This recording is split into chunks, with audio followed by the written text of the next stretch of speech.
Hi everybody, so it's Satoe here, the Reiki Shihan, and then today I like to share something very interesting thing that this time I'm back to Japan, so June this month, and then I visited a shrine, then I see something very different decoration this time.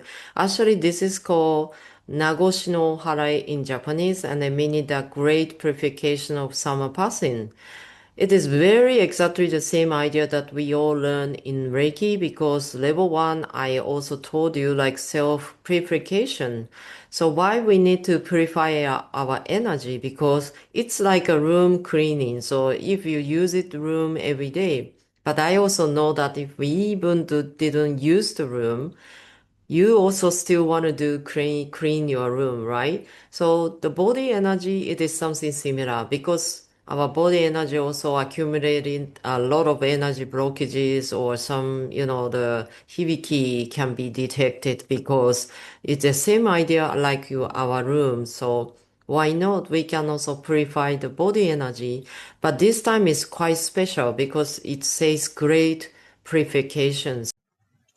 I visited the shrine in Chiba Prefecture, and you can find the right photo is about Chinowa Kuguri.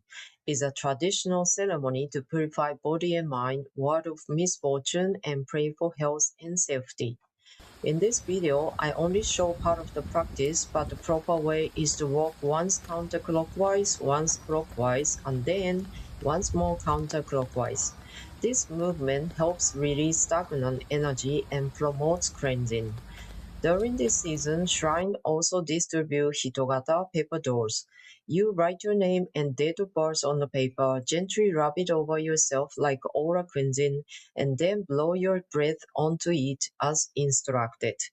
As Reiki practitioners, let's join in this practice as part of our Reiki journey.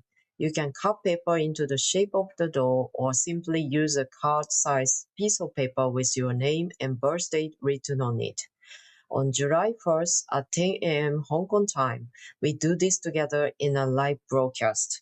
From now until then, prepare your paper and give yourself daily distance Reiki healing. On July 1st, we will complete the practice together by discarding the paper. The live broadcast on July 1st will take place within the Remote Reiki Healing Group. If you'd like to watch this online session, please join the group. Details on how to participate are in the description below. So see you there.